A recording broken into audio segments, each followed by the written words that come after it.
Good morning সকলকে। অনেকদিন পর আবার একটা ব্লগ নিয়ে হাজির আমি। সকাল সকাল উঠে রেডি হয়ে গেছি। আজকে হচ্ছে শনিবার। আজকে যাব হচ্ছে সকালবেলাতেই আমার বাড়িতে। বর বেরিয়ে গেছে, বর গেছে হচ্ছে দীঘা। জানি না ওখানে ব্লগ করবে কিনা, তবে যদি কিছু ব্লগ করে টুকিটাকি ভিডিও ক্লিপের সাথে অ্যাড করব। আর আমার গন্তব্য হচ্ছে আমার বাড়িকে দুদিন থেকে একবারে রাখি পূর্ণিমার জমজমার দিন কাটিয়ে তারপর সেদিনকেই বাড়ি ফিরে আসবো। তাই সকাল সকাল একদম রেডি হয়ে গেছি। এই যে সকাল সকাল একটা টপ আর জিন্স পরে রেডি হয়ে গেছি। ভিডিওটা পুরোটা দেখতে থাকবো। প্রায় 3 দিন নিয়ে আমি ছোটো ছোটো করে ক্লিপিংস অ্যাড করে ভিডিওটাতে অ্যাড করব। অনেক দিন পর আবার তোমাদের সাথে ভিডিও আপলোড করছি। আশা করছি ভিডিওটা ভালো লাগবে। ভিডিওটা ভালো লাগলে চ্যানেলটাকে লাইক অ্যান্ড সাবস্ক্রাইব কিন্তু লাস্ট করতে ভুলো না। টাটা। আমার বাড়ি যাওয়ার জন্য সকাল সকাল এই যে বেরিয়েছি। আর রাস্তাতে আমাদের 2 মিনিট হেঁটে যেতে হয় এখান থেকে টোটো ধরার জন্য। সেটাই হেঁটে যাচ্ছিলাম। সারাদিন যথারীতি আর ব্লগ করা হয়নি। সন্ধেবেলা আমি আর মা বেরিয়ে পড়েছিলাম একটু চুনাভাটিতে। টুকিটাকি রাখির কেনাকাটি ছিল। এটা হচ্ছে তার পরের দিন সকালবেলা, অর্থাৎ রোববারের মর্নিং টি। রোববার ছাটের আওয়াজ শুনেই বুঝতে পারছো যে সাংঘাতিক পরিমাণ বৃষ্টি আরম্ভ হয়েছে। সকাল 9:30 থেকে প্রায় বৃষ্টি হচ্ছে, কন্টিনিউয়াসলি বৃষ্টি ঝরেই যাচ্ছে। বাবা, এখানে একটা কালো বেড়ালকে দেখে আমি রীতিমতো এখন তোমাদের সাথে ভিডিও করতে করতে ভয় পেয়ে গেছি। যাই হোক, তোমাদেরকে দেখাবো। দেখো যে কি পরিমাণ বৃষ্টি হচ্ছে। আর আমাদের বাড়ির সামনে জল দেখো, পুরো জলে জলময়, আর কন্টিনিউয়াসলি বৃষ্টি হয়ে যাচ্ছে। টান সেরে আমি ঠাকুর মন্দিরে চলে এসেছি। এবার ঠাকুরকে পুজো দিয়ে দেবো, একটু ধূপ দিয়ে দেবো। সেজন্যই তোমাদের সাথে শেয়ার করলাম, যেটা আমি আমার প্রত্যেকটা ভিডিওতে শেয়ার করি। আর এই সব কটা কিন্তু আমার মায়ের গাছের ফুলগুলো জাস্ট এত অনবদ্য ফোটে। আর বর্ষাকালে তো আরও সুন্দর হয়। মা সেজন্য সুন্দর করে সকাল থেকে সাজিয়ে রেখেছে। আমি টান সেরে এবার ঠাকুরকে একটু পুজো দিয়ে দেবো। সকাল সকাল এ বাড়িতে থাকলেই আমার রুটিন থাকে এই যে মা বাটি করে খেজুর আমাকে দিয়ে দেয়, যতটা থাকে সেটা খেয়ে নেবা আর কি। আর আমি এখন ওপরের ঘরে চলে এসেছি। এবার এই খেজুরটা বসে বসে খাবো, একটু ফোন দেখবো। আর যথারীতি বাইরে এই জায়গাটা দেখো, বলি না বর্ষাকালে ভীষণ সুন্দর লাগে, পুরো গ্রিনারি এই জায়গাটা। কিন্তু কন্টিনিউয়াসলি বৃষ্টিতে আর ভালো লাগছে না। যথারীতি চতুর্দিকে এত জল। এই ব্লগটা শুরু করলাম রাখি পূর্ণিমার দিন, অর্থাৎ সোমবার। সকাল সকাল রান্নাঘরে ছোটো পিসি সমস্ত কাটাকুটি জোগাড় করে দিয়ে মা আর ছোটো পিসি এই যে রান্নার কাজে সকাল সকাল লেগে পড়েছে সমস্ত কিছু জোগাড় করে। আর ছোটো পিসি তখন এই যে আমাদের চিকেন কষা রান্না হচ্ছিলো। ছোটো পিসি জাস্ট অনবদ্য চিকেন কষাটা রান্না করে, সেই জন্যই ছোটো পিসি যে রান্না করে নিচ্ছিল সেখানকারই ছোট্ট একটা ক্লিপিংস তুলে নিলাম। সত্যি কথা বলতে আমার গলার অবস্থা ভীষণই খারাপ, এত সর্দি হয়ে গেছে যে গলা শুনেই তোমরা বুঝতে পারছো। আর এটা হচ্ছে সেদিনকেরই সকালবেলা, তখন কিন্তু কেউ আসেনি, আমরা জাস্ট রেডি হচ্ছিলাম। ছোটো পিসি ওখানে রান্না করে নিচ্ছে, আর আমিও এই যে স্নান টান সেরে একদম মায়ের একটা সাদা জামদানি পরে রেডি হয়ে গিয়েছি। সবাই জানিও কিন্তু যে আমাকে কেমন লাগছিল। যথারীতি এই যে একটা সাদা শাড়ি মায়েরই পরেছিলাম। ওখানে গিয়ে তো মায়ের সব শাড়ি আমারই হয়ে যায়। মা আর ছোটো পিসিও রেডি হয়ে গিয়েছিল, এবার সবার আসার অপেক্ষা। আমাদের রান্নাবান্নাও তখন প্রায় কমপ্লিট। ছোটো পিসি আর মা মিলে সমস্ত রান্নাবান্না করে নিয়েছিল আর কি। আর তখন এই যে রাখিটাকি ছিঁড়ে সমস্ত কিছু তোড়জোড় করে রাখা হচ্ছে যে চর্দি পিসিরা পিসা দাদারা আসবে আর স্টার্ট করবো। দেখো বলতে বলতে পিসা চলে এসছে, এদিকে বাবা বসে চা খাচ্ছে। আর ছোটো পিসি তখন ফোনটা দেখছিলো। পিসা নতুন আমার দাদা পিসাকে নতুন ফোন কিনে দিয়েছে। আর ওইদিকে আমার ভাই দেখো ক্যামেরায় মুখ দেখাবে না যথারীতি। আর এই যে আমাদের রাখি পরানোর পর্ব চালু হলো। প্রথমে আমার ছোটো পিসি, তারপর হচ্ছে আমার মা সুন্দর করে রাখি পরিয়ে দিচ্ছিল পিসাকে। পরপর আমাদের হয়ে যাচ্ছিল। এরপর হচ্ছে আমার মায়ের গিফট দেওয়ার পালা। মা পিসাকে একটা সিলেদার্স থেকে এই যে ব্যাগ গিফট করে দিয়েছিলো, সেই নিয়ে আমরা হাসি মজা করছিলাম। পিসাকে বলছিলাম তুমি এটা নিয়ে এবার ঘুরতে যাবে একাই। আর পিসা বলছিল যে আমার ব্যাগে কিন্তু কেউ হাত দেওয়া যাবে না। সেই নিয়ে আমরা মজাই আর কি ঠাট্টা করছিলাম যথারীতি। আর এই যে আমার মা আমার পিসিদেরকেও রাখি পরিয়ে দিচ্ছিল। আসলে আমরা প্রত্যেকেই কিন্তু প্রত্যেককে রাখি পরাই। রাখি পরানোটা শুধু দাদার ভাইয়ের মধ্যেই সীমিত রাখি না, কারণ রাখি হচ্ছে মনের বন্ধন, যেটাকে আমরা বলি। এই যে ছোট্টি পিসিকেও মা রাখি পরিয়ে দিচ্ছে। আর পেছনে দাদা তুমি দেখতেই পারবে যে কনস্ট্যান্ট বকবক করে চলেছে, তখন কাজের চক্করে বকবক করছিল। আর এই যে মা পিসিদের জন্য গিফট হিসেবে কৌটো কিনে দিয়েছিল। এই কৌটোগুলোই সবাইকে দিয়ে দিচ্ছে। আর তখন আমার দাদা যথারীতি বকবক করেই চলেছে, কারণ ওর কাজে তখন একটা কি প্রবলেম হচ্ছিলো সেই জন্য। এরপর চর্দি পিসি রাখিটা খুলে নিয়েছিল মাকে পরাবে বলে। এই যে মাকে চর্দি পিসি রাখিটা খুব সুন্দর করে পরিয়ে দিচ্ছে। চর্দি পিসির পরানোর পর এবার মেন মানে হচ্ছে আমার বাবাকে রাখি পরানোর পালা চালু হবে। এই জন্য সমস্ত মিষ্টি গুছিয়ে নেওয়া হচ্ছিল। বাবাকে রাখি পরানোর আগে অবশ্যই আমার ছোটো পিসি মাকে পরিয়ে দিচ্ছিল। আর এই যে আমার মা আমার হাতেও রাখি পরিয়ে দিচ্ছে। মা বলছে আমার হাতেই বা কেন ফাঁকা থাকে। এরপর চর্দি পিসি আর ছোটো পিসি নিজেদের রাখি বন্ধনের অনুষ্ঠান করছিল আর মায়ের সামনে দাঁড়িয়েছিল।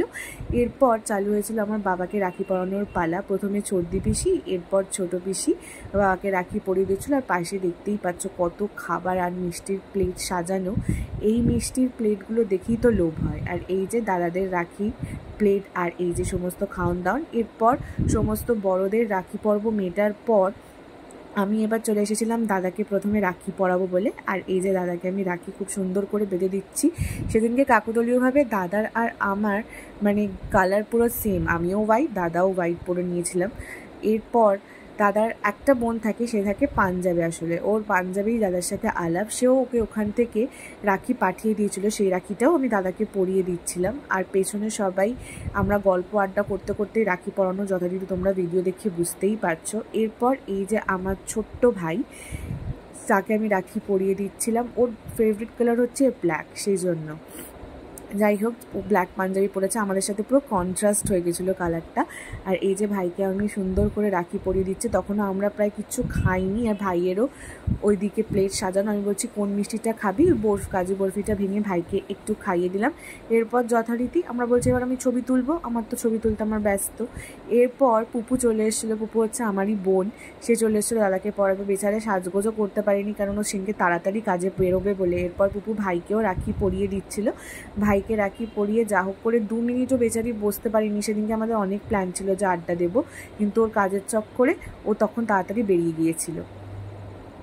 আবার রেডি হয়ে গেছি, এই বাড়িতে রাখি পূর্ণিমা কাটিয়ে এবার ও বাড়ি যাবো। ও বাড়িতে গিয়েও ছোট্ট করে একটা রাখি পূর্ণিমার ব্লগ হবে, একসাথে সেটাকে মার্চ করবো। যাই হোক এই বাড়িতে 3 দিন আবার ঝট করে কেটে গেল সমস্ত, কি বলবো। এখন রেডি হয়ে গেছি বেরোনোর মুহূর্ত, দেখতে থাকো তোমরা ব্লগটা। এই যে যথারীতি বেরোনোর মুহূর্ত, 3 দিন যে বাড়িতে কি করে ঝট করে কেটে যায় বুঝতেও পারে না। এবার বাড়ি এসে এবার বর এসে গেছিলো দীঘা থেকে, ও সেদিনকেই দীঘা থেকে ফিরেছে। আর এই যে পেছনে ওর ভাই ওর বোনেরা সব আছে। এবার বরের রাখি পরানোর পর্ব চালু হলো। প্রথমে হচ্ছে ওর বড় বোন অর্থাৎ ঋতু রাখি পরিয়ে দিচ্ছিল। এরপর সবাই প্রিপেয়ার করছিল যে পরপর দাদাকে রাখি পরাবে। আর ছবি তোলার জন্য একটা ফোন আর ভিডিও করার জন্য একটা ফোন, যথারীতি। যাই হোক এবার রাখি পরানো, আমার বরের রাখি পরানোর পর্ব চালু হবে, পরানোর পর্ব না। ও আমাকে কি বলছিল আমি জানি না, এখন আমার মনেও নেই যে ও কী বলছিল। আর ওইদিকে সবাই মিলে এবার পরপর লাইন বাই লাইন পরাবে বলে রেডি হচ্ছিল। এরপর এসেছিল হচ্ছে রিমি বরকে এবার রাখি পরাবে সেই জন্য। আর ও তখনও বকবক করেছে, আমার বর কখনো চুপ থাকে না, ও কনস্ট্যান্ট ওর বোনদের পেছনে লাগে, সবার পেছনে লাগে। এই যে রিমি ওকে রাখি পরিয়েছিল, একদিকে চলছিল ভিডিও আর একদিকে চলছিল ফটোশ্যুট। আর এই যে হচ্ছে বরের সব থেকে ছোট্ট বোন, সেটা হচ্ছে টিয়া, আমি ওকে টিউ বলি। যাই হোক টিউ ওকে রাখি পরিয়ে দিচ্ছিলো, একদিকে ছবি উঠছে একদিকে যথারীতি সমস্ত কিছু। ওইদিকে মামি এসে গেছিলো সমস্ত মানে ওর বোনেদের সাজানো প্লেট নিয়ে, যেহেতু দাদাদেরকে দেবে। এই যে এবার টিয়া আর দাদার মধ্যে হচ্ছে সমানে চলছে হচ্ছে বদমাইশি। দাদা পেছনে লাগছে, সব পেছনে লাগছে, মানে কি বলবো। এই দেখো প্রণাম করছে, দাদা বলছে ভালো করে একদম নতমস্তকে প্রণাম কর, তাহলে খুব ভালোভাবে তোকে আশীর্বাদ করবো। আর ওরা বলছে তাহলে 2 কোটি টাকা দে। এইসব নিয়েই ওদের ইয়ার্কি চলছে। আর এই যে ওদের বড়ো বোন ঋতু প্রণাম করতে গেছে আর চিমটি কেটে দিয়েছে, এটা খুব ভালো কাজ করেছে। সব বোনেদের প্রণাম সারা হয়ে গেছে। এটা হচ্ছে মাসির ছোটো ছেলে অর্থাৎ বরের মাসির ছেলে রিভু।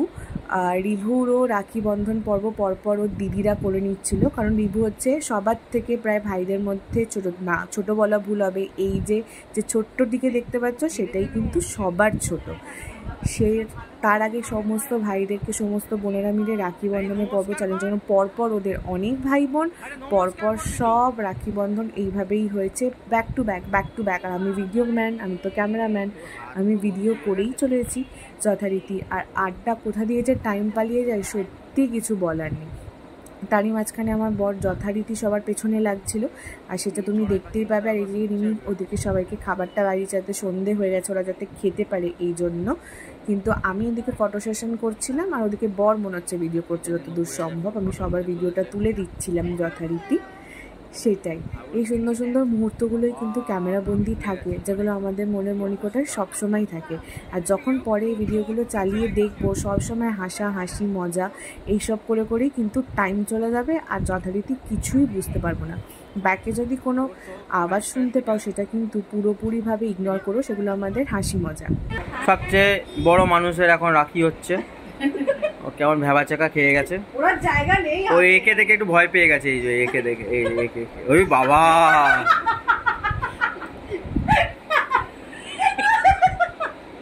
তুলেছে তুমি দেখাস না আমাকে প্লিজ। ভয় পেয়ে গেছে।